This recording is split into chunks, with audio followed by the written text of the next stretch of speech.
The human mind is a sensitive instrument, like a radio, that can be tuned into various frequencies. Think of these frequencies like different radio stations. Our mind radios might subconsciously tune into the lower frequencies of chaos, lack, and fear, especially if that's the energy that is around us. But with awareness, we can tune our minds into the high frequency of love. Tantra and the divine feminine teaches us that these energies are two sides of the same coin. The truth is that they are part of a whole, not opposites at war. Consider the yin-yang symbol. There is darkness within the light and light within the darkness. Both halves are equal, and both need the other in order to be complete. So they appear to be separate, when really they are one. To say it another way, the human mind can be in union with or take the form of the sense objects, also called the external world, also called the material world. And when the mind takes the form of or is one with the external world and the sense objects, we call this boga, Bhoga. Or the mind can be in union in a state of yoga with the higher consciousness, the higher frequencies of love and truth, and we call this yoga. However, the definition of the word yoga, the Sanskrit word yoga, is to yoke. It can be most directly translated as to yoke or to join, or to become one with is another way we translate it. So yoga means union, to become one with. You can become one with your fear, with anger, with desire, with the material external world. Our mind can take the shape of pure love, pure joy, pure gratitude. So Tantra teaches us, again, there's no separation here. These two frequencies or states appear to be two completely opposite things, right? But we live in this world of illusions of opposites. And those opposites are two sides of the same coin. They're equal parts of the whole. Without one, there is no other. So it's only an appearance, an illusion of separation. But yoga means union. So there's really not separation.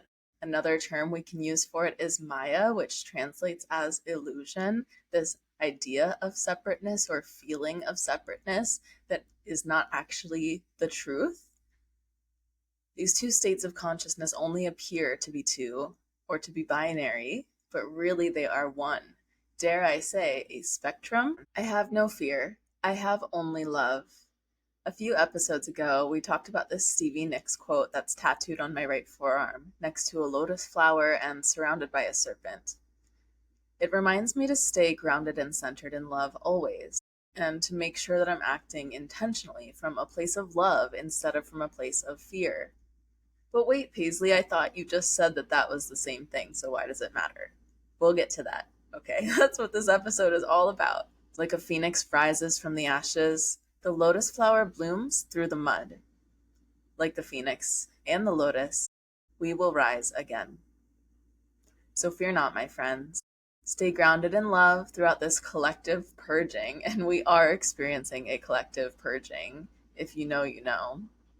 Beyond everything that appears to divide us, beliefs, religions, cultures, races, genders, politics, and more, remember, all of these are illusions. The appearance of division, the appearance or feeling of separation is an illusion. All of these parts of ourselves, these masks that we wear, these groups that we belong to, they're just that. They're identities, they're layers, they're masks that we wear. Masks over the truth, which is that we are one. Underneath it all, there's no separation.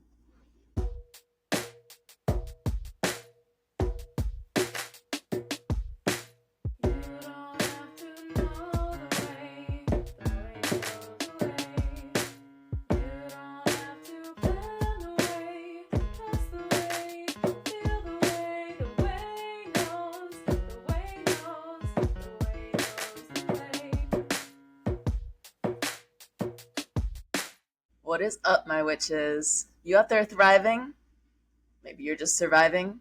You working hard? Maybe you're unemployed. Did you get out of bed today? You did! Good job. Round of applause for getting out of bed today. Seriously, guys. Sometimes that's our best, right? Sometimes we got out of bed. Like, seriously, good job.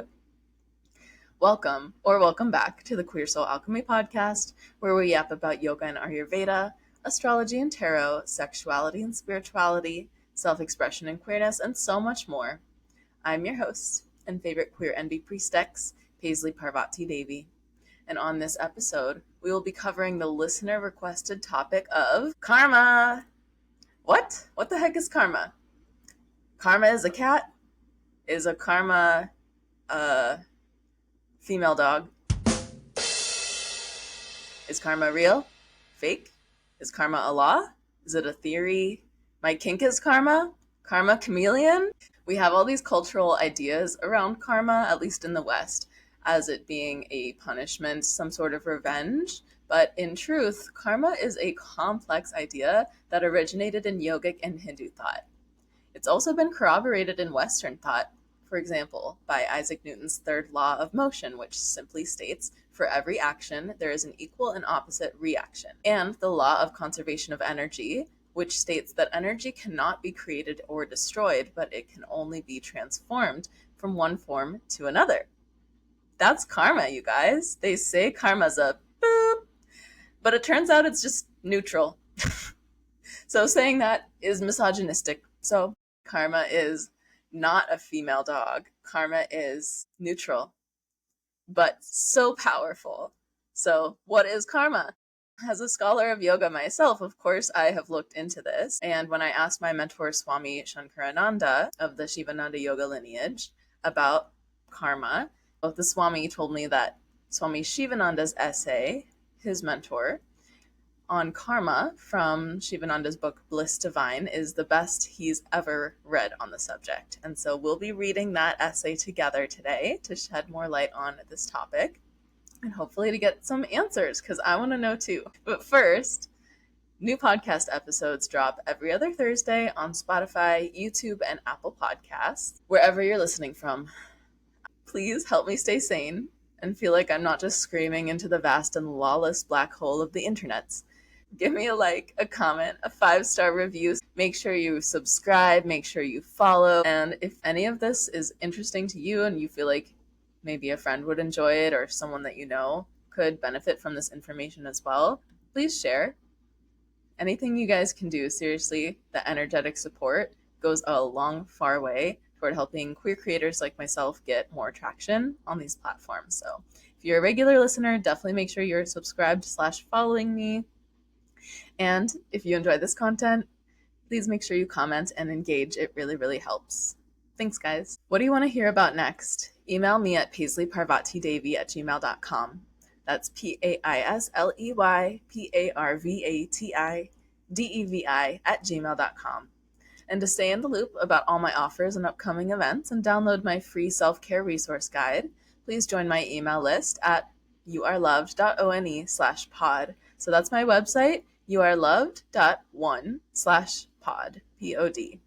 And by the way, you guys, if you're not already on my email list, that's definitely the place to be. I'm constantly sending out quality free content over there, tons of information about Ayurveda, and every week, really, I'm writing something new, whether it's about astrology or current events, current astrological weather, spiritual inspiration, free health and wellness tips to get you through the year feeling really good and really vibrant. And when you join, you get to download my free self-care resource guide, which is literally packed full of free resources, free information, all of my links to different yoga playlists, all of the books that I recommend. There's also several free coloring pages that you can print out. Definitely don't want you guys to miss out on any of that free content, so join us over there. Now moving on to personal check-ins. I don't think that I really talked about this that much last episode, and I definitely talked about my wisdom teeth last podcast episode, but I definitely didn't talk about as much as I wanted to going down to the Serpent Mound for summer solstice. It was absolutely so magical, you guys. And I feel like I'm still kind of processing that experience. But as I was writing this episode and reflecting over the past really month or so that it's been, because the sun is moving into Leo season, or actually it just did the last couple of days. And when I went to the Serpent Mound, the sun had just moved into Cancer. So about a month for each zodiac season, right? So I am a strong believer that everything happens for a reason, right? And so that helps me be a little bit more flexible. I tend to be a more rigid type of person, or I'm the type that I like to have a plan and just stick to the plan. You know what I mean? I don't necessarily like surprises. They're actually kind of difficult for me. So I like to plan, right? But I also believe that everything happens for a reason. And so when something doesn't go according to my plan, there's that saying, people plan and God laughs. And isn't it true? Most of my plans do come to fruition. I have that good Leo, Scorpio fixed energy in my chart. So I tend to see most things through to fruition and actually tends to complete things, even if it's just for the sake of actually seeing them through and completing them. That's just my energy, right?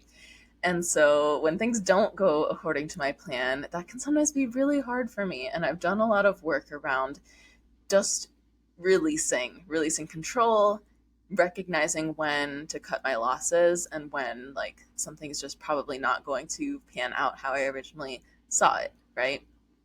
And so the first time that I scheduled the queer yoga retreat for this year, I originally planned for it to be over the summer solstice. Why? Because I thought it would be so much fun to celebrate the summer solstice during Pride Month, and yeah, that seemed like a fun idea to a lot of people. But when it came around to that time, summer in Ohio is so short, many people here had plans already. Like by the time I released the retreat and started promoting it, a lot of people already had their summer plans, because people do book up so far in advance, because there's only really 3-ish months where people have a lot of time off and the weather's really warm and nice every single day.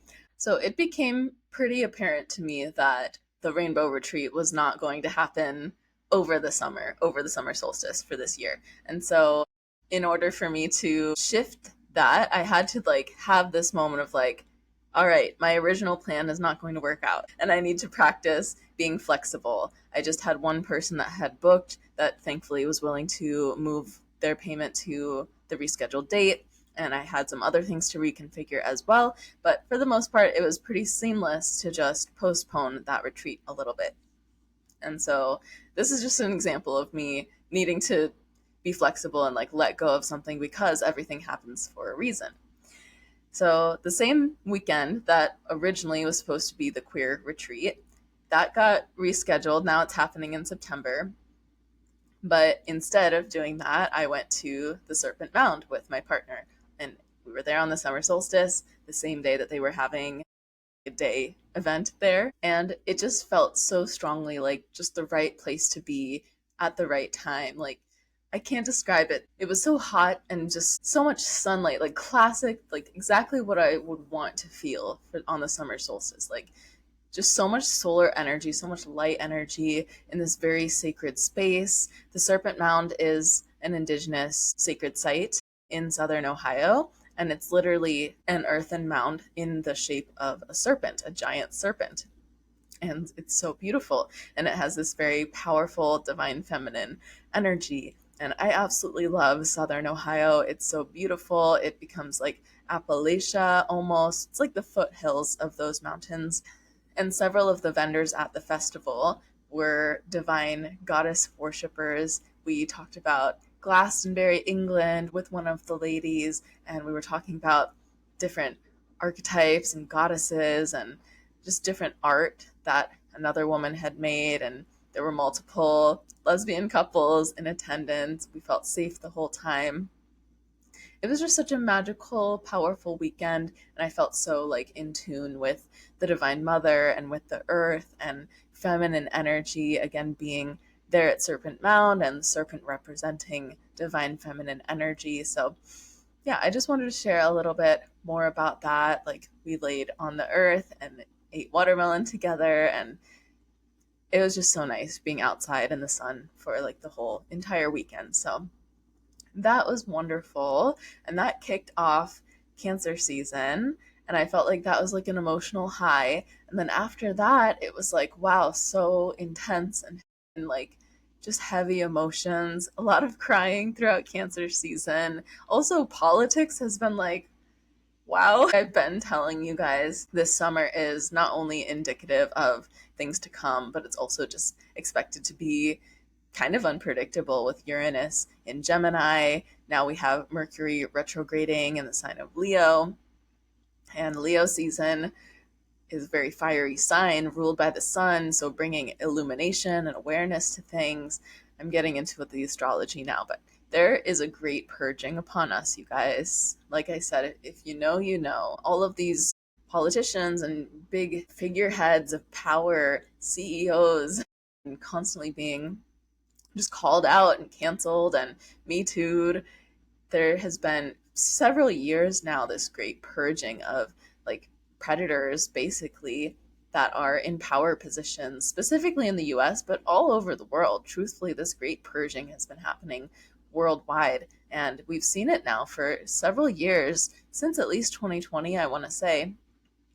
But it just seems like it's slowly amped up and amped up. Like it took a little bit of a chill moment while Biden was president, and then now that we have this administration again, it is like the great purge. And yeah, astrologically, a lot of things have just been building up to this moment. And I'm also feeling this personally because last week was my solar return, you guys, my birthday last Wednesday, and I turned 29.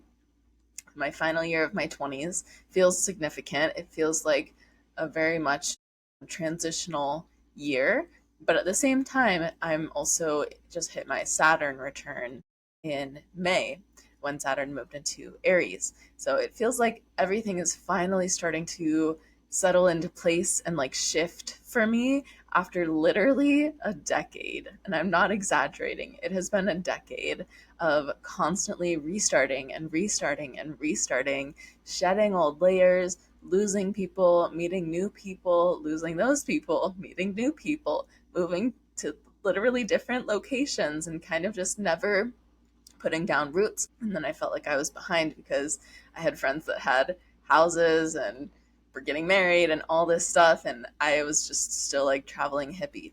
But between 25 to 28, I've really wanted to start to put down roots like more and more as time has gone on, and I haven't been able to because I've still been in this time period of just constantly transitioning, constantly burning things down, restarting, learning new things, but not really being able to like hold on and sustain anything. Now with the Saturn returning to the sign where it was when I was born, so in Aries, I'm having all of this solidification in my fifth house, which is my fifth and sixth house, which is where Aries is in my birth chart. And things are finally starting to click into place for me. So that's a really nice feeling. But at the same time, with this great transition, it almost feels like a final grief, a final letting go, a final like shedding of layers. Now, I'm a Scorpio rising, so I'm going to be shedding layers, and I have Pluto right on the cusp of my first and my second house. So I'm going to be experiencing that death and rebirth transformation energy my whole life. Like, as a Scorpio rising, I'm very familiar with that energy, and that's something that strong Scorpio placements will experience really throughout their lives. But that being said, it almost feels like stepping into a new era of myself. It feels like, okay, now you've finally been prepared enough to step into a real next chapter and actually pull in some sustainable stuff. So yeah, it's like a final shedding. There's like been so much grief alongside so much joy.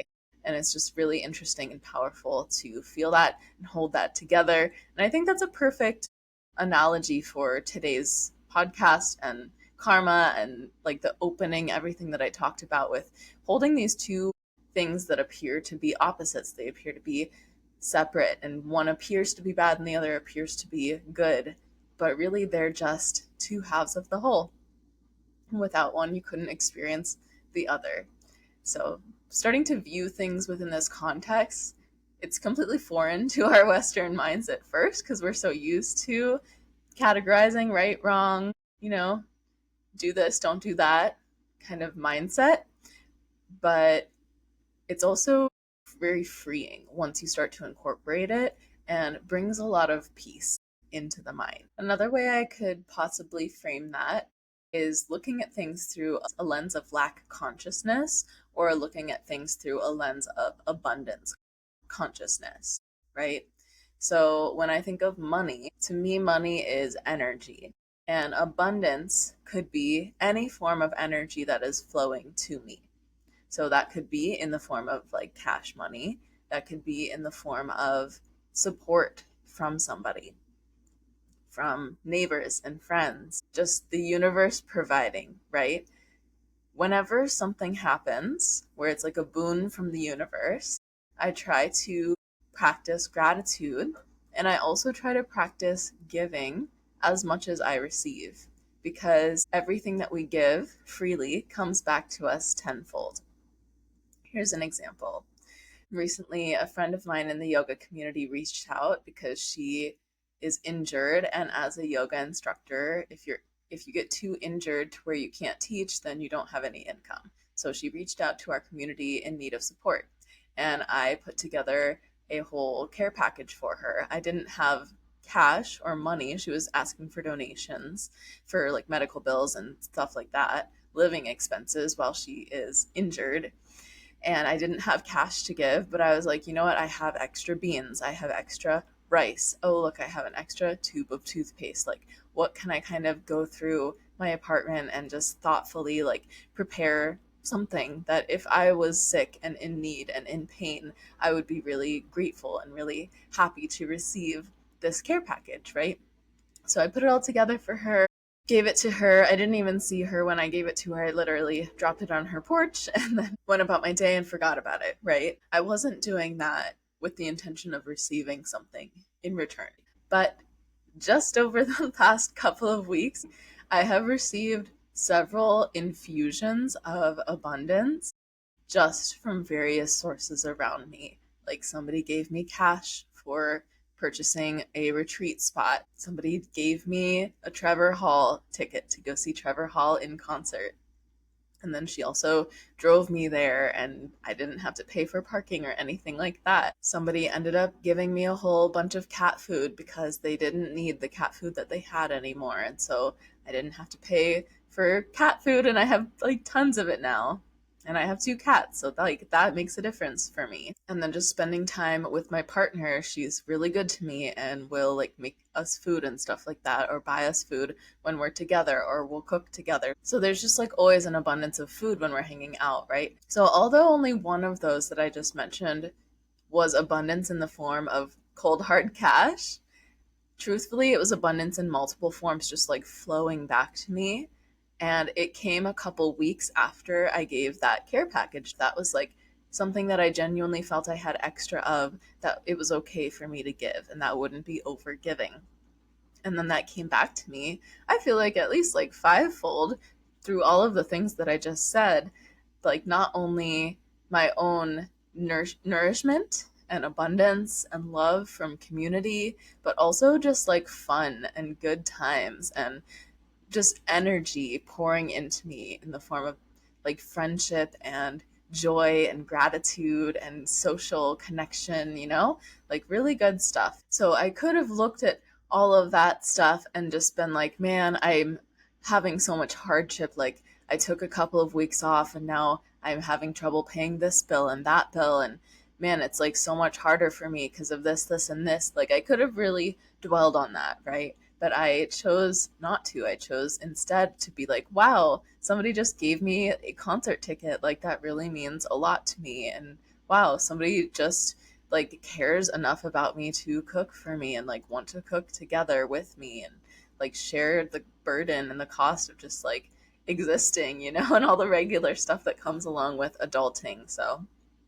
that's just to show like the peace that can come from having a mentality that is not dualistic, where it's like, oh, this one occurrence is either purely good or purely bad, or like I'm giving this thing so I get to receive this thing. Like it's not that transactional, it's very energetic. And if we're giving from that place of love and intention within ourselves, then that energy is what will be returned to us, right? And that, my friends, is why it's important to give from the place of highest intention so that we also receive from the place of highest intention. Last personal update I have is that finally, after nearly a year of testing and testing and testing and appointments, I did not receive an autism diagnosis. The woman that was doing my testing said that it's most likely trauma from CPTSD, which my therapist has diagnosed me with, and anxiety. The trauma of growing up queer and trans, it can really affect a person, along with other things that happened in my childhood that ultimately has left me with CPTSD. So I've been working with my therapist now for almost 4 years. I was a little bit frustrated that it came back as no, you don't have autism, because I still really feel like I do. It's just, it would explain like so much about me, different sensory difficulties that I have. I also think that by almost 30 years old, I have just learned to mask a lot. And even the person that was screening me said that she took that into consideration and everything, because yeah, it is generally harder to get a diagnosis as an adult because adults have learned to mask so much, especially for people that are female, because it does present differently. And for people that are socialized as women and girls, they just learn to mask a lot better, and the symptoms present differently than for somebody that presents masculine or a man. So yeah, I've been in therapy, still unpacking a lot of things from the CPTSD. I am doing EMDR therapy and making a lot of progress with that. So trauma itself can actually change the brain. PTSD is also known to cause hypervigilance and hypersensitivity to stimuli, difficulty with emotional regulation, compulsion to self-isolate or self-harm, and then stimming or self-stimulatory behaviors can also be a way to cope with trauma, because self-stimulatory behaviors are literally any repetitive behavior that people do in order to calm down their nervous system. And everybody can do stimming. Everybody does do stimming. Like biting your nails is a really common example. Twirling hair is another one. Sometimes I'll see people just sitting, like shaking their foot really fast, or shaking their ankle or their knee. These are all examples of stimming or self-stimulatory behaviors that are repetitive movements that we consciously or subconsciously use to regulate our nervous system. And somebody that is a highly sensitive person, like an autistic person, but you can also just be a self-described highly sensitive person without being autistic, or being neurodivergent. A lot of neurodivergent people do fall under that category of just being highly sensitive, because they process sensory stimuli differently and they are just more sensitive to it. Forms of neurodivergence do include autism and ADHD, but also OCD and, yes, trauma can also be forms of neurodivergence that then lead to anxiety, because we live in a world that is not built to accommodate neurodivergent people. I think that a lot of queer people end up with just very high levels of anxiety because of growing up queer in a homophobic society. And even those of us who are lucky enough to have parents and family that are supportive, or at least try to be supportive, internalized homophobia is a very real thing. Like, a lot of people don't have family and don't have people that are supportive. And so that's one thing. But I've also seen a lot of people whose family is supportive that still have internalized homophobia, just because it's so ingrained and embedded in our culture, right? And so that, compounded with a lot of queer people and trans people are neurodivergent in some type of way, with ADHD, autism, OCD. And then also the trauma can overlap, because, like I said, trauma can also cause some neurodivergence, sensory difficulties, and a lot of symptoms that almost look like autism. So, am I actually autistic? The professionals say technically no. Some of the scoring that I had, one of them, you had to get 160 to get the autism diagnosis, and my score was 151. So literally 9 points shy of a diagnosis there.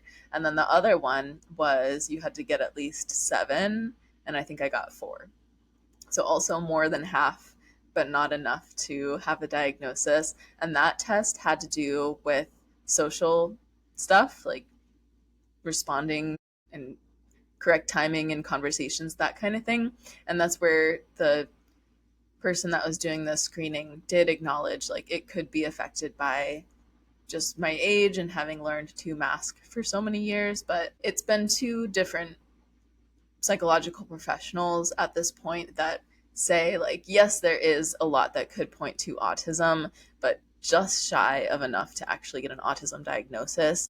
So we think it's your trauma, PTSD, and anxiety combined to create these neurodiverse symptoms. And though I technically am not on the autism spectrum, I think that neurodiversity, neurodivergence in general, is just like everything else, a spectrum, and I'm somewhere on that spectrum. But honestly, there's a lot more that I could say about this subject. Autism and trauma, also yoga and autism. Yoga definitely has been shown to help a lot with trauma, and that's one of many reasons why I became so attracted to it. Also, one of yoga's main benefits is improving the mind-body connection, which is something that can really help people who are transgender, because a lot of people in general, because we're not really taught this in schools, but especially transgender people or people that experience body dysmorphia or gender dysphoria, which most transgender people do, having that mind-body connection, it's not present, or there's a lot of like layers separating it, layers challenging it, right? So yoga can help so much with developing a mind-body connection, which can then go a long way toward developing better self-esteem and more body acceptance and appreciation. And I'm speaking on that from experience, which is one of the many ways that yoga has saved my life just over and over again. And one reason why I'm so passionate about bringing yoga to the queer and trans community, because I know that it can specifically help trans people. So let me know if you guys want me to make another episode just talking about that subject. I'd have to put a lot of research into it, but I think it would be worth it, and it would just be a really interesting subject to look into. Moving on to the astrology main transits. Is Mercury in the microwave again?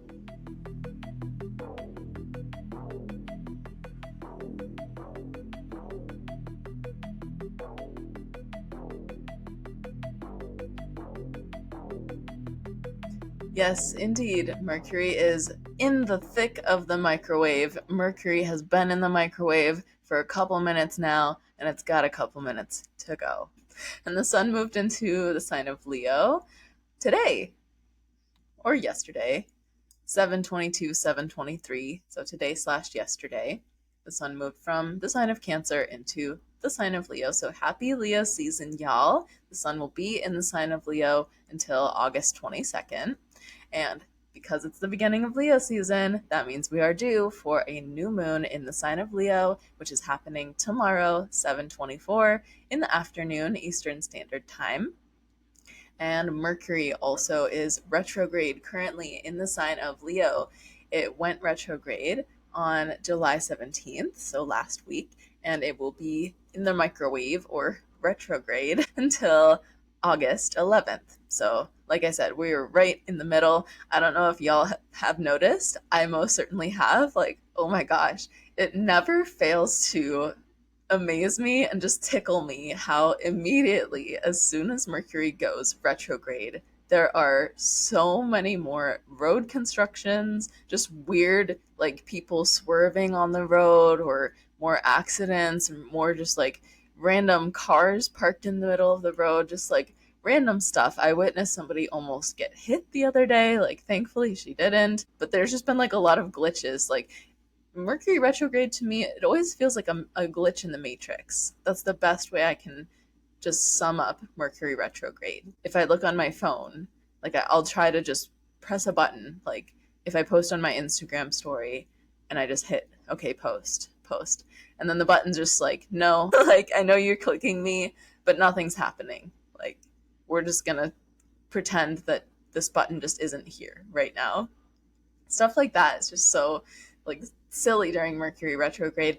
And those are the things that can be really like irritating, but if you know what's happening, then again you can work with the energy. So Mercury retrograde in the sign of Leo, such a good time to go back over and process wherever the sign of Leo falls in your personal natal chart, whichever house that Leo rules in your birth chart, that is the theme of what you'll be going back over. So Leo is my moon and Mercury sign, and both of those for me fall in my 10th house of legacy, public service, and reputation. So right now I'm going back over things on my website, the way that I do the podcast, kind of combing back through how do I really want to show up in my teaching? What's the message that I really want to show up with? Because Leo's also all about self-expression. So we'll get more to the qualities of Leo in just a second. The only other thing that I want to mention for this episode is that we have Lunasa coming up on August 1st. This is also called Midsummer, and it's the halfway point between the summer solstice, or Litha, which we had last month, right when we entered Cancer season, and the autumnal equinox, or Mabon, which will be coming up toward the end of September. So Lunasa, again, midsummer, is that halfway point, right in the middle of summer, and also right in the middle of Leo season, which makes sense because Leo is ruled by the sun. It's arguably the hottest time of year, especially here in the Midwestern United States, you know, the Northern Hemisphere, like mid/end of July to mid/end of August, definitely the hottest part of the year here. Again, that's why I love Ohio. Like the seasons are just so like cartoonish almost. Like I feel like Ohio seasons are so like the stereotypical classic 4 seasons in a year that you would see in a cartoon. I feel so connected to the cycles of the year and the cycles of the earth. And yeah, so Lunasa is our little crown jewel of Leo season coming up, calling in all of this beautiful golden light and solar energy. Leo season is the hottest time of year, and Leo as an archetype represents expression and the self. So self-expression, because it is ruled by the sun, it is shining light and radiating warmth from its archetypical energy, right? Leo is also the archetype of the lion, leading the pride with this proud, open-hearted energy, fabulous hair, of course. If you know any Leos, they always have some fabulous hair, in my opinion. Leo suns especially. My moon sign is in Leo, and I like to think that my hair is pretty good. Right now it's like not there.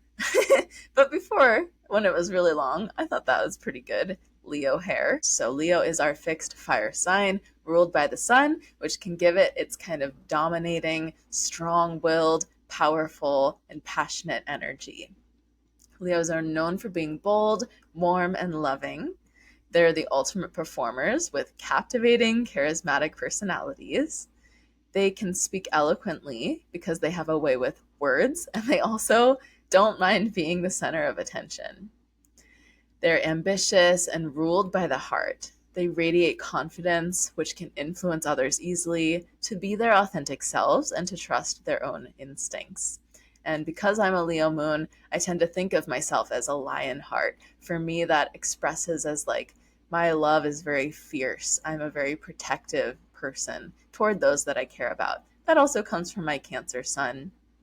But combined with the Leo moon, it gives me this fierce love. Like the way I love is very expecting a lot from people, expecting the best for people and also from people, because I hold myself to high expectations. And so I treat myself well, and I expect to be treated well by others if they're going to be in my sphere. And I also know that I treat others very well. So it wasn't always this way. I used to treat people who treated me really badly. I would treat them well and just kind of wonder like, well, what's wrong with me? Why can't I get this love and care in return, this lion heart energy in return?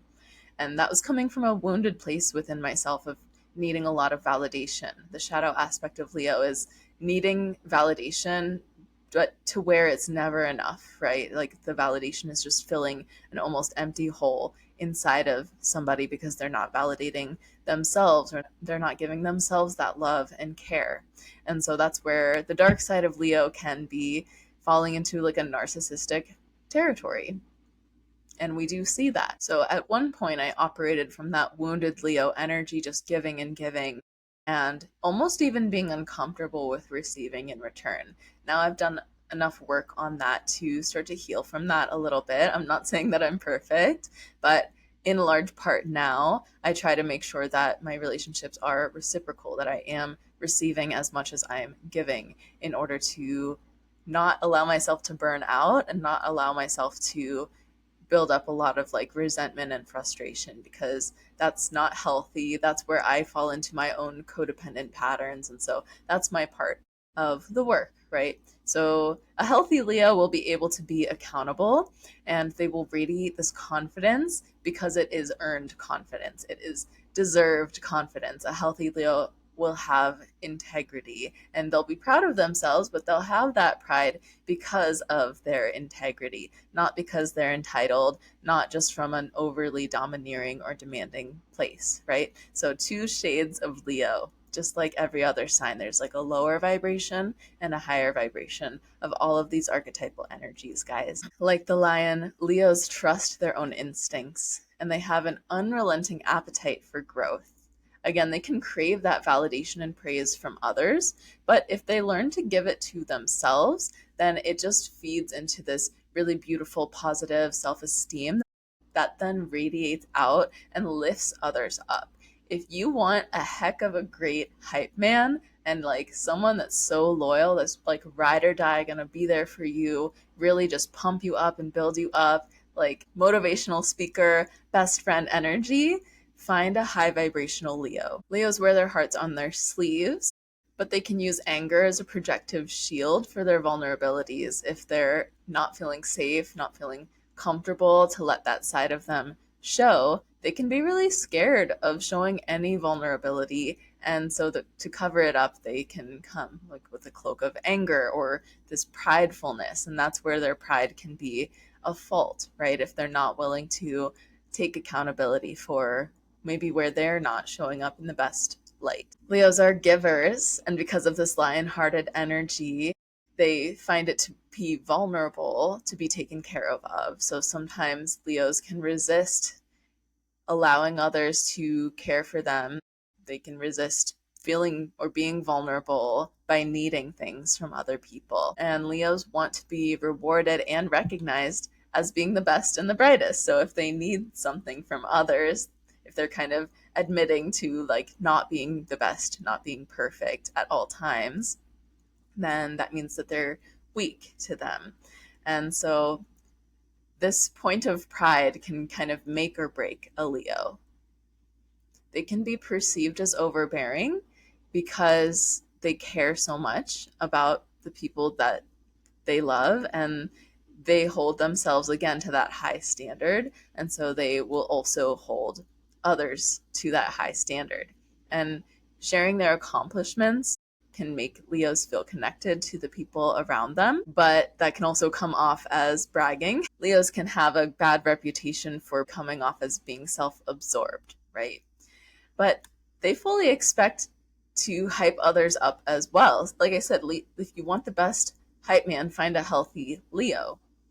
Maybe an unhealthy Leo would be one to brag and kind of like shove it in your face of like, I'm better than you kind of vibe.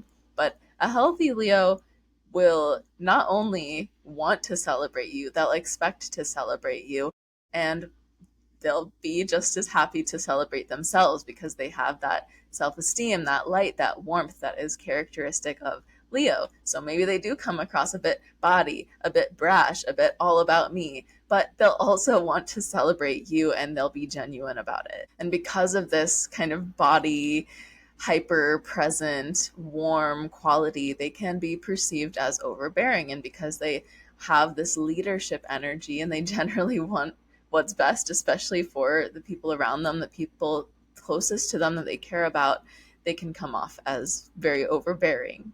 Leo is also, I always say, the sign of the teacher, because of all of these qualities of wanting to just care for others so much and just wanting to see others succeed and loving others, building others up, and hyping others up so much. It makes a great teacher. And Leos, again, they don't mind being the center of attention. They don't mind talking. They kind of have a way with words and a natural leadership quality. So anytime I see strong Leo placements in a chart, I say this is a teacher's placement. Leos like to feel important and to be admired for just being their most authentic selves, which is their greatest strength. But they don't necessarily want to be worshipped. If a Leo wants to be worshipped, if they're that egotistical and narcissistic, that is a low vibrational Leo. So these are the themes and the energies that we'll be working with over the next month or so, you guys. A lot of this has been unfolding really interestingly in the political realm, in the larger collective and the larger social sphere, right? We see these themes of narcissism, of power, of domination, of like, I know what's right and I know what's best for other people, and being overbearing. Like, we're seeing a lot of these Leo qualities kind of manifest in the collective, and especially with what's going on with American politics right now. So how are you feeling this Leo energy unfold so far? How are you experiencing Mercury retrograde? Have you noticed more technological glitches, more traffic, more construction happening? And then where does Leo fall in your chart, you guys? If you're not sure, all you have to do is look up your chart online. There are several websites that offer it for free. Make sure you use the whole sign chart system or whole sign house system for your chart, and then calculate your chart and it'll show you which house is ruled by Leo. And then that house will represent all of the area of life for you that is ruled by Leo that will be affected by this Mercury retrograde and by this Leo season. So essentially, what is being highlighted for you for the next month or so. As always, I'm happy to run your chart for you and to walk you through it and go over it with you during a one-on-one personal reading. I do offer live Zoom readings, video call readings with my clients where we will go over your chart, we can answer your specific questions, and we can do a good general overview of your inner planets and some key points.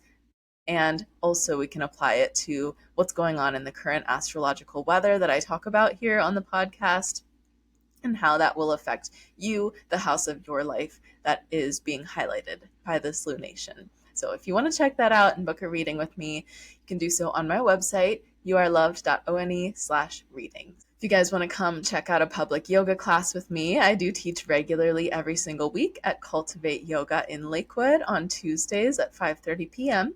and Cultivate Yoga in Avon on Thursdays at 6 p.m. and Saturdays at 10:30 a.m. And all of those classes are heated to 80 degrees and they are all donation based. So contact me if you're interested in signing up, or you're welcome to just show up to the studio and I will help you get set up. As an Ayurvedic health counselor, I provide practical yet powerful holistic diet and lifestyle coaching.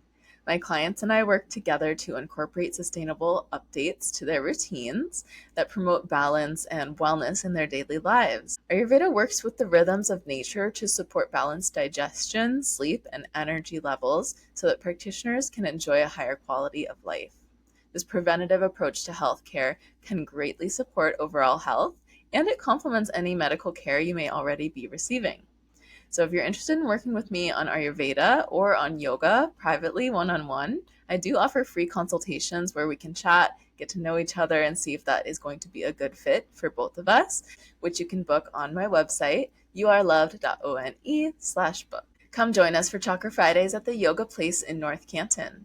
The remaining dates for this year are August 15th, where we'll be doing the throat chakra. September 12th, we'll be doing the crown chakra. October 10th for the third eye chakra, and November 14th for all 7 chakras.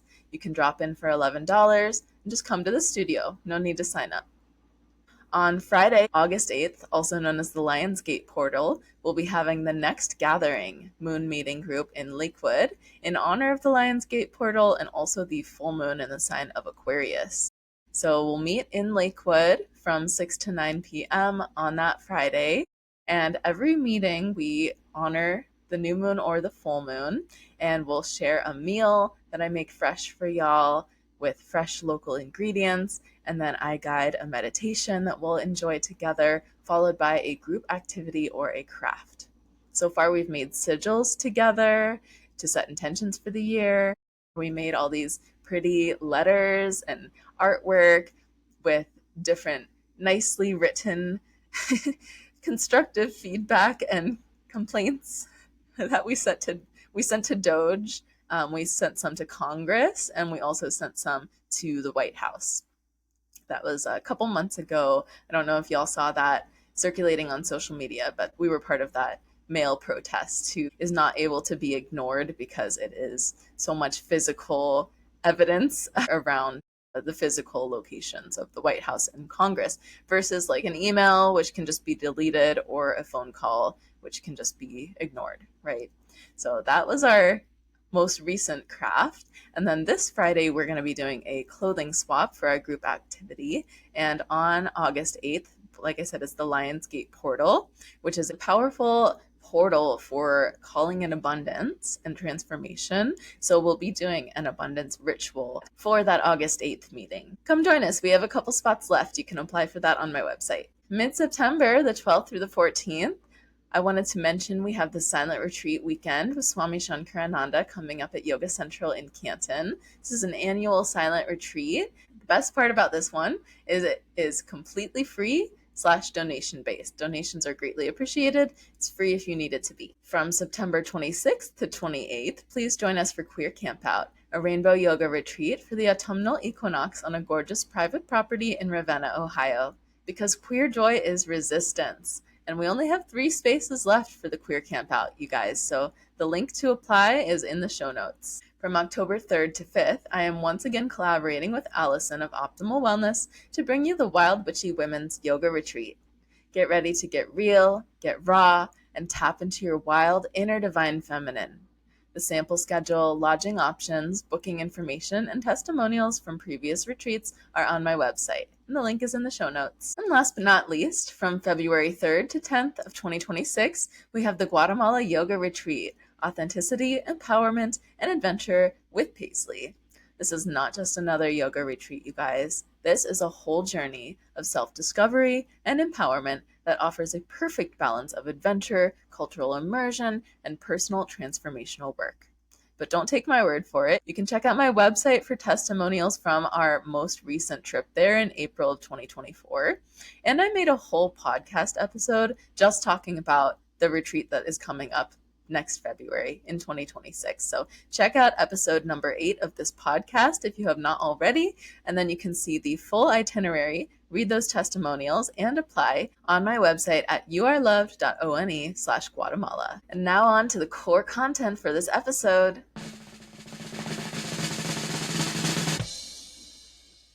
Karma. What the heck is karma, you guys? Let's find out together. I have already read through this chapter once, but I'm excited to read it again because there's so much goodness in this book. It is called Bliss Divine, and it is from Swami Sivananda of the Sivananda Yoga lineage, who is my teacher's mentor, my mentor's mentor. So I mentioned the silent retreat that's coming up at Yoga Central in September. Swami Sivananda of the Sivananda Yoga lineage is my mentor, one of my primary teachers for yoga. And every single year, for the past 7 years, I believe this is our 8th year coming up, he has led a silent retreat at Yoga Central. And so I'm really excited to share this essay from Swami Sivananda, again, my mentor's mentor. A Swami is kind of like a yogic monk or a Hindu priest. Swamis, they renounce their worldly name and take on the title of Swami, and then they're given a new spiritual name by whoever initiates them. Swamis also renounce any worldly possessions, like owning their own house or car.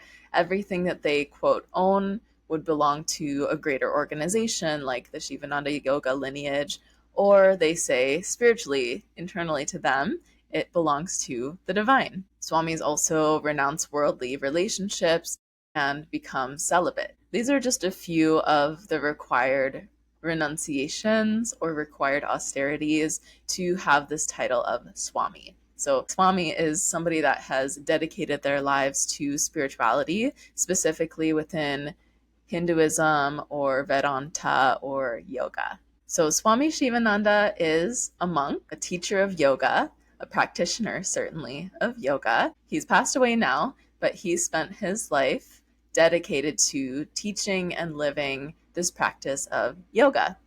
So let's hear what Swami Sivananda has to say about karma. Karma is a Sanskrit term that signifies action or deed. Any physical or mental action is karma. Thinking is mental karma. Karma is the sum total of our acts, both in the present life and in the preceding lives. Karma means not only action, but also the result of an action. The consequence of an action is really not a separate thing. It is a part of the action and cannot be divided from it. Sound familiar so far? The law of karma means the law of causation. Wherever there is a cause, there is an effect that must be produced. A seed is a cause for a tree, which is the effect. The tree produces seeds and is therefore the cause for the seeds. The cause is found in the effect, and the effect is found in the cause. The effect is similar to the cause. This is the universal chain of cause and effect, which has no end. So that's what I was getting at with yin and yang as a symbol. The darkness within the light within the darkness, both halves creating a whole, and the illusion of separation. And by the way, karma assumes that we're subscribing to the concept of reincarnation, that is taking on another body and living successive lives, one after the other, like upon passing away, going into a new body and starting a new life. So I'm assuming for the sake of this podcast that we're okay with subscribing to that theory, but certainly there are ways that we could reconcile that with Christian ways of thinking or other methodologies that would subscribe to the idea of an afterlife, one singular afterlife and one singular earthly life, rather than this continuous death and rebirth process. So if y'all want to comment on that, please do.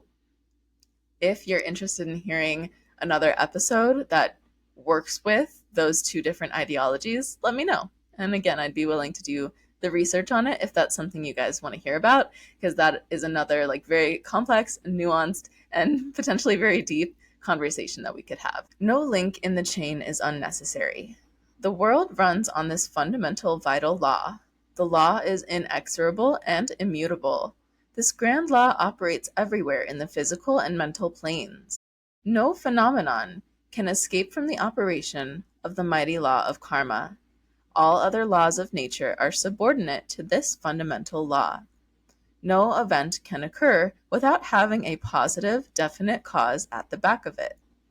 The breaking of a war, the rise of a comet, the occurrence of an earthquake or a volcanic eruption, the breaking of an epidemic, thunder, lightning, floods, diseases in the body, fortune, misfortune, all have got definite causes behind them. The grand law of causation includes the law of action and reaction, the law of compensation, and the law of retribution. All these laws come under one general, all-embracing heading, the doctrine of karma. Okay, so Sivananda is saying that all of those laws that I mentioned earlier in the podcast that are recognized by Western science, he's putting all of that under this greater spiritual law of karma, the doctrine of karma, he calls it. If there is an action, there must be a reaction. The reaction will be of equal force and of similar nature. Every thought, desire, imagination, and sentiment causes reaction. So basically, he's taking that third law of motion, that every action has an equal and opposite reaction, and taking that from the physical plane and going even farther, extending it to the spiritual, mental, and energetic planes, even the thought plane, which is pretty profound. Virtue brings its own reward. Vice brings its own punishment. This is the working of the law of reaction. God neither punishes the wicked nor rewards the virtuous. It is their own karmas that bring reward and punishment. It is the law of action and reaction that brings the fruits. No one is to be blamed. So karma is neutral in this theory. God neither punishes the wicked nor rewards the virtuous. It is the results, the fruits of their own actions. The law operates everywhere with unceasing precision and scientific accuracy. The law of action and reaction operates both in the physical and mental planes. The law of compensation operates everywhere in nature's phenomena. The seed breaks, and a big tree comes out of the seed.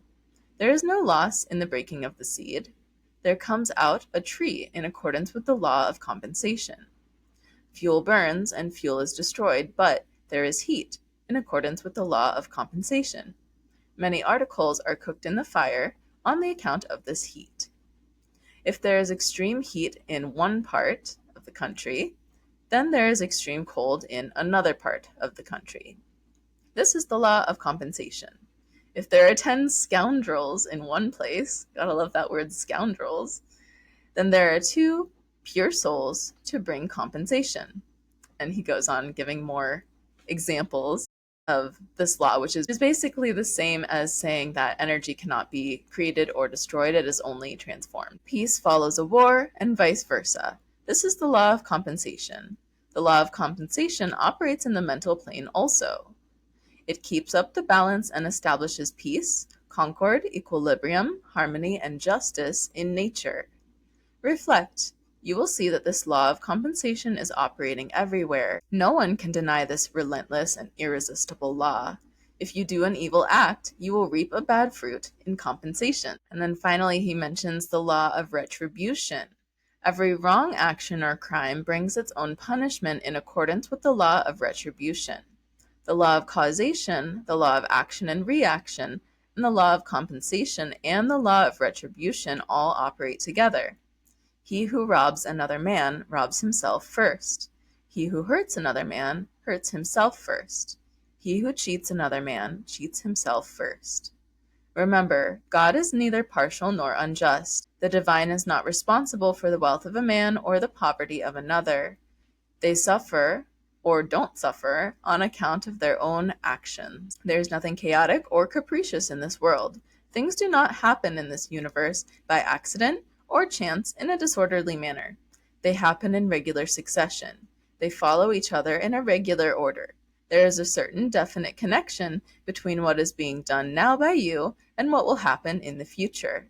Sow always the seeds which will bring pleasant fruits and which will make you happy herein and hereafter.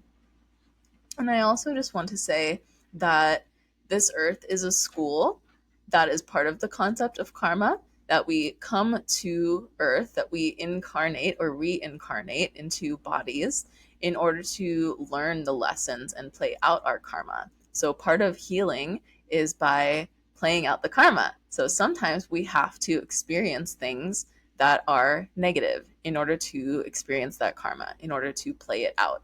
And this is getting a little bit out of the scope of this podcast. Like I said, karma is a very complex and nuanced topic. But the thing with karma is, again, it's neutral. Like you will reap the fruits, whether those fruits are positive or negative, of karma from this lifetime. You can potentially reap it from this lifetime in this lifetime, or from previous lifetimes in this lifetime. Or you may not reap the fruits in this lifetime, but the actions that you do in this lifetime may create karma that is then reaped in a future lifetime. One of the goals of yoga, you could say, is generally to work through karma and burn off karma without creating new karma. Because it's said that once you reach a certain level of consciousness within yoga, you actually have the opportunity to choose whether or not you reincarnate. But until you get to that point, reincarnation is involuntary. Like you have to do it because the law and the doctrine of karma says that you have to continue to experience karma. As long as you create new karma, then the karma has to play out because energy can't be created or destroyed. And for every action, there's an equal and opposite reaction. So with yoga, we're trying to neutralize all of those actions and not create a lot of new karma, because that would keep us in the cycle of incarnation and reincarnation for longer. And Some say that when you become enlightened, the definition of being enlightened is that you no longer incarnate into a physical form because you've learned your lessons or you've burned your karma. Okay, so in this discussion, of course, the question always will come up of, well, Paisley, what about will? I mean, is everything just fated? Is everything just predetermined by this law of karma? Or do I have any free will? Do I have any actual control over anything? And Sivananda answers that next in this section called Destiny and Self-Effort. Even though the law of karma is inexorable, there is the scope for divine grace. Grace comes through austerity and devotion. It does not alter the law of karma. Grace is an act that has fruit like any other act. Or it also uses the word, he uses penitence, as in like recounting for something or making up for some wrongdoing as a way to neutralize that karma. What karma one has to reap cannot be altered by the individual, but its recurrence can certainly be checked by self-effort. Destiny or fate is karma that is reaped from actions done in previous births. But the self-effort is happening in this lifetime. So the self-effort of today becomes the destiny or the fate of tomorrow. Self-effort, any work or spiritual work that you're doing now, is never wasted because the self-effort and the destiny are one and the same. Again, any separation, any duality is an illusion. So that self-effort and fate are actually one and the same. They're two sides of the same coin. Just as the present becomes the past and the future becomes the present, there is only one present. Rainfall, etc., are not under human control, yet a farmer plows his fields and he exercises that self-effort. The crop may fail due to a lack of rain. Still, man does not lose heart. He performs sacrifices for getting rain and reaps a good harvest through that self-effort. Similarly, yoga practice is self-effort to neutralize the evil fate. He says evil, but we'll say like negative karma. So to neutralize negative karma. Yoga is more powerful. Self-effort is more powerful than fate. Every soul is like a farmer who has got a plot of land.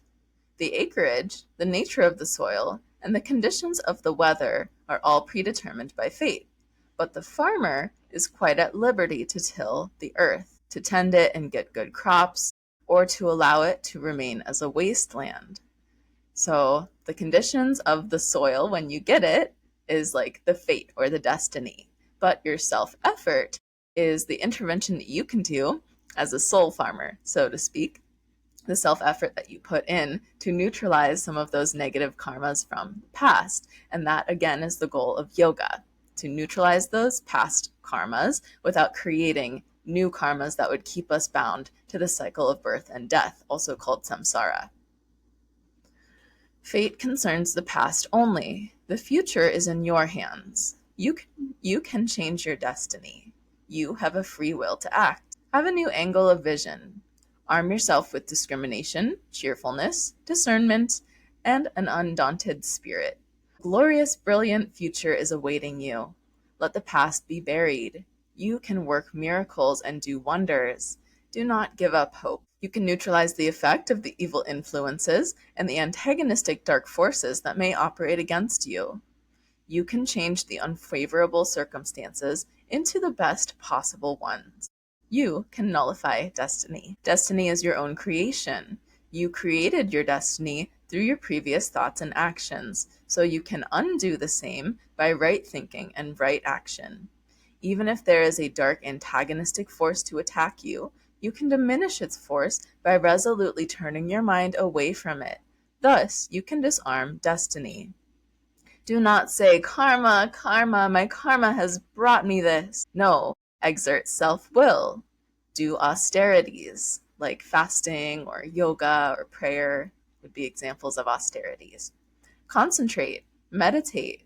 Do not become a fatalist. Do not yield to inertia.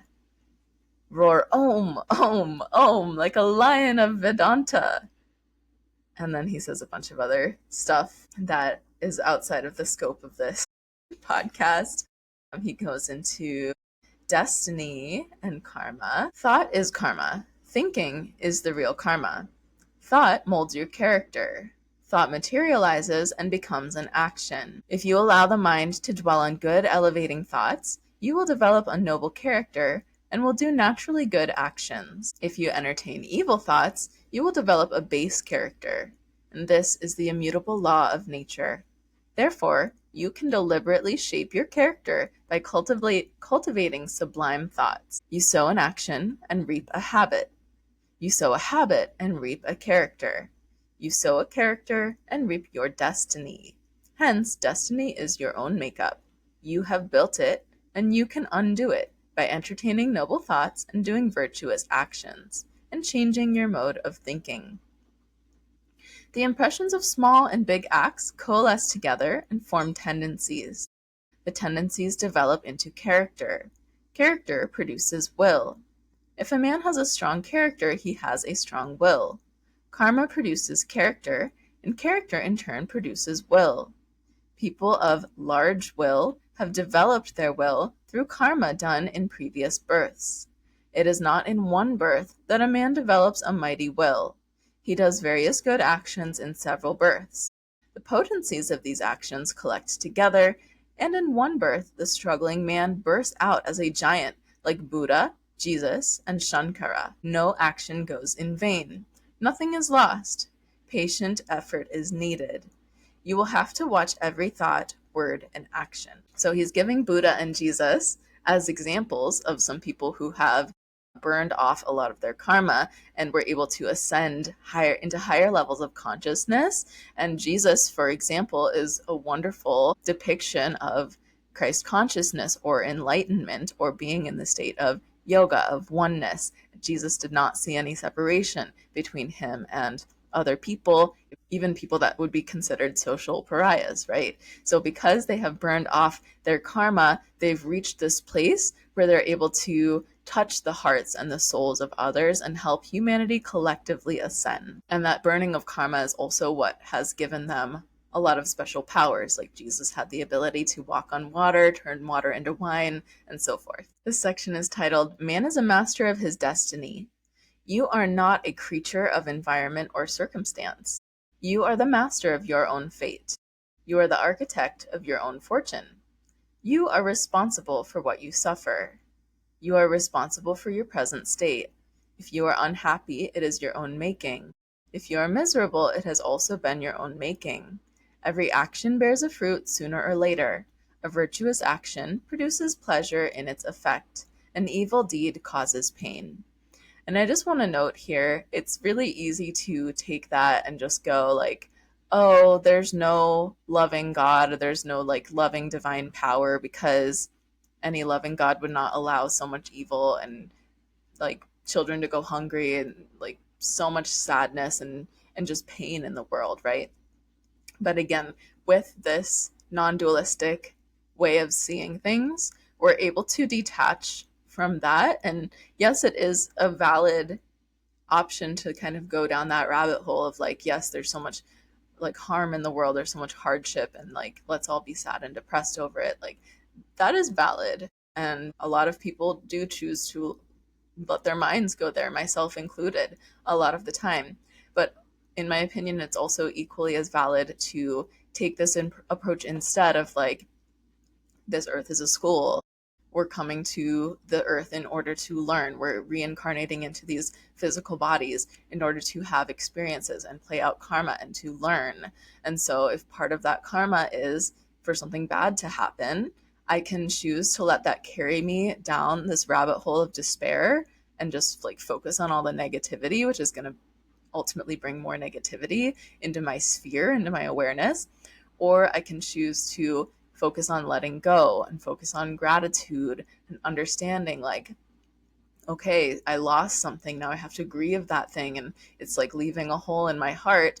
However, because I lost that, now there's a new space for something new to come into my life. And maybe it's something even better that I didn't even know I could possibly ever have in my life. And it just comes out of nowhere. But it only could come out of nowhere because now there's space for it. Space that left this gaping hole in my heart that like caused all this grief. So there is that like heaviness and sadness and grief, but then there's also that joy. And so to me, this is the law of karma. And that is such a beautiful way of seeing the world. And no, it's not a perfect explanation. And it doesn't like wrap everything up in a nice little bow of like everything over here is good and correct and everything over there is bad and wrong and we should shun it. Like seeing the world in this non-dualistic light is a huge mindset shift. And our Western minds are just not conditioned to see like everything as one, to where there is no like right and wrong, dark and light, and everything just simply is. Everything simply is a neutral, like we are here to have these experiences. And the fact that we're experiencing them makes those experiences subjective. And then through our subjective experience, we apply these ideas of good and bad, right and wrong to them. But at the end of the day, it's all part of the same, part of the whole. It's a big meta concept, you guys, but just trust and allow for it. You know, if it feels completely foreign and you're wanting to like reject this way of thinking, I totally understand. However, I just ask, you know, just allow yourself to be open and just allow for it. If it doesn't make sense right now, it's very possible that in the future you'll be talking or thinking about something similar and it'll just click for you and you'll be like, okay, I understand what that means now. Sometimes it just takes a little while to like sink in, or hearing concepts a couple of times before we're able to start to shift and see things in a different light. Charity in your past life gives you riches in the present life. Service of humanity in your past life makes you a famous leader in the present life. Strong thoughts of your past life make your character in the present life. Tendencies of your past life become your capacities in the present life. And virtuous deeds of your past life give you good environments in the present life. Selfless actions of your past life give you discrimination, aspiration, and grace in this present life. If you oppress a man, you will suffer oppression in another life and reap the fruit of the seed you have sown in this life. If you injure the eye of a man, your eye will be injured in another life. An eye for an eye. Sound familiar? If you break the leg of a man, your leg will be broken in another life. If you feed the poor, you will have plenty of food in another life. And he just goes on with more examples. This is the closing of the chapter. The doctrine of karma states that as a man sows, so shall he reap. It expounds the riddle of life and the riddle of the universe. It brings solace, satisfaction, and comfort to one and all. It is a self-evident truth. Fortunately, the Westerners have also begun now to acknowledge its importance and veracity. The Americans have now full belief in this doctrine. Every sensible man will have to accept it. A close study of this law gives encouragement to the hopeless man, to the desperate and the ailing. Destiny is created by man's thoughts, habits, and character. There is every chance for his correction and improvement by changing his thoughts and habits. So again, we could take this and go down that rabbit hole of like, oh man, I had this bad thing happen to me in this life. I guess I must have deserved it because of like something that I did in a past life. And it's easy to take that and just be like, this karma thing is BS and like I don't agree with it and like it doesn't make any sense, right? Or the other way to approach that is a more hopeful way, which is how Sivananda is framing it of like, oh, okay, so if I got myself into this position, I can get myself out of this position. If we just see ourselves as chronic victims, you guys, and we're like, oh man, like, I don't even remember doing that stuff in my past life, or like, maybe it was from this life and I was a different person back then, and like, shame on me for that. Like, instead of going down that negative rabbit hole and just seeing ourselves as a victim, we can take radical responsibility. If we see ourselves as being responsible for how we got to our present state, only then can we step up and become responsible for our future state. Otherwise, if we live in this constant victim mentality, we're sitting in the passenger seat of our own life, right? We're kind of just allowing things to happen to us and around us, and blaming like all of these external circumstances, or blaming like fate or the environment or someone else, like always blaming something outside of ourselves, it keeps us in this constant state of disempowerment.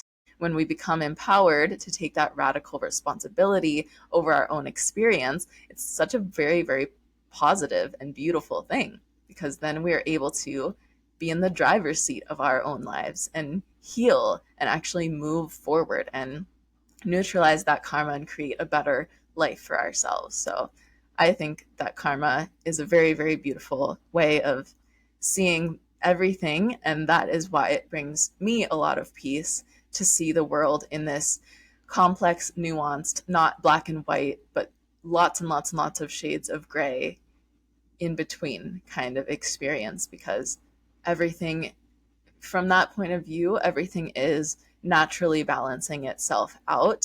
And it's so much bigger than me. It's so much farther beyond me and my small mind and my small human life that I don't even have to stress about it. All I have to worry about is what I personally can control, which is my own behavior and my own thoughts. And as long as I'm putting in the effort to make sure that those things are the best energy and like coming from the right vibration of love, the higher vibration, as long as I control that and make sure that I'm coming from the right place within myself, then I can release everything else. I can release control, because I never really had control over like that broader scheme of things to start with, right? All I have control over is my own personal karma. So it's like freeing and empowering and kind of scary, because it requires us to take responsibility for ourselves, right? But I hope that you're picking up what I'm putting down with this.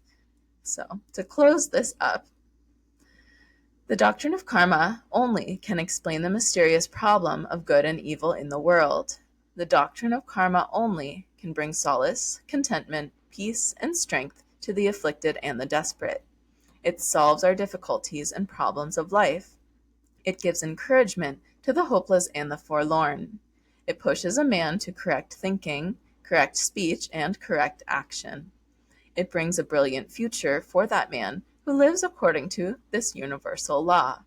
If all people understand this law correctly and discharge their daily duties carefully, they would rise to sublime heights in the ladder of spirituality. They will be moral and virtuous and have a happy, peaceful, contented life. They can bear the burden of samsara, which is that attachment to the cycle of birth and death, with patience, endurance, and strength of mind.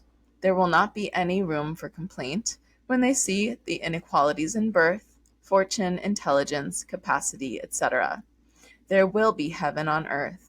All will rejoice, even in suffering.